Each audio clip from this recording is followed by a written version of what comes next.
Buen día. Esta ya es la clase 6 de base de datos y se trata de un ejercicio práctico. Por eso lleva la guía de laboratorio 3 y sus actividades serán modificar el archivo empresa.dia de acuerdo a un esquema que le voy a dar. El segundo punto, implementar el diseño que hagamos en día, lo vamos a llevar a phpMyAdmin. Ahí haremos los siguientes pasos: crear la base de datos, crear las tablas, indicar los índices, los primarios y los foráneos, crear las relaciones y terminar de ver la integridad referencial. Para finalizar, en el punto 3 vamos a ingresar datos para ver cómo funciona. Abrimos el archivo día. Lo primero que vamos a hacer es indicar la cardinalidad, que en realidad no se indica con flechas, se indica con una línea sin punto. Y acá primero vamos a poner la relación 1n. El inicio es 1 y el final donde termina la flechita es n mayúscula. ¿Esto qué significa?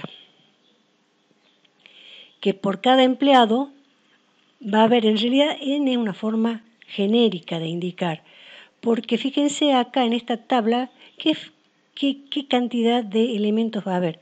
Por cada empleado, la cantidad de familia que dependa de él. Pero si el empleado es soltero y no tiene hijos, acá no va a haber ninguna representación, o sea que en ese caso n va a valer 0. En el caso de que el empleado tenga esposa y 3 hijos, n va a valer 4. Entonces, n es una forma genérica de indicar. Acá el 1 sí, tiene que ser siempre una clave primaria, va a ser 1. Eso no se olviden. Vamos a la otra relación. En esta relación tenemos 1, porque es una clave primaria, y n se va a repetir tantas veces como el ID, por ejemplo, de hijo, se va a repetir tantas veces como hijos haya en esta tabla. Doble clic, sacamos la flecha y la relación es 1n, o sea, el inicio 1 y el final n. Además, vamos a hacerle otra modificación a esta tabla, porque la vamos a necesitar para otra cosa. Fíjense, acá tengo una tabla con las instancias, o sea, los datos que van a ir dentro de esta tabla. Algunos datos tengo, por ejemplo, el quit, el apellido, nombre, fecha de nacimiento del empleado, fecha de ingreso del empleado y fecha de egreso. Y la vamos a agregar entonces a fecha de egreso.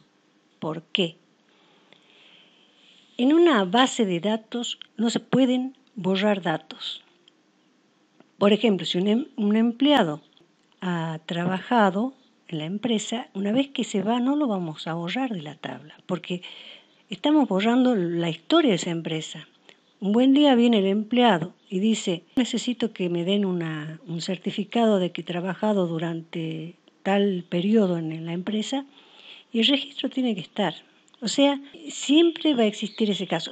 Los datos que se podrán borrar son cuando son datos equivocados. Por ejemplo, si nosotros dentro de la tabla familia hemos ingresado los datos de un empleado o viceversa.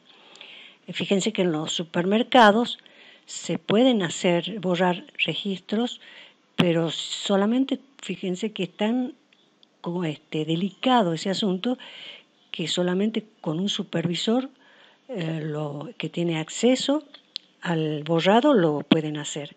Entonces vamos a ingresar el atributo o la columna de fecha de egreso. Doble clic, atributos, nuevo, fecha de egreso,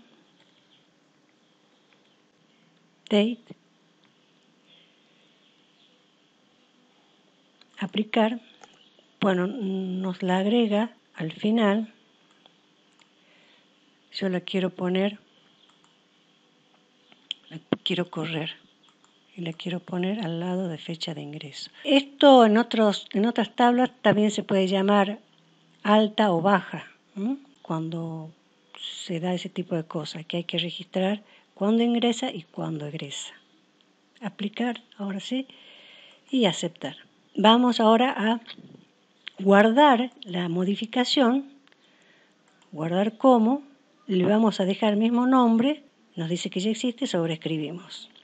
Y vamos a exportar, porque la imagen ha quedado con el diseño viejo, así que también vamos a guardar esos cambios. Ahora vamos a PHP MyAdmin.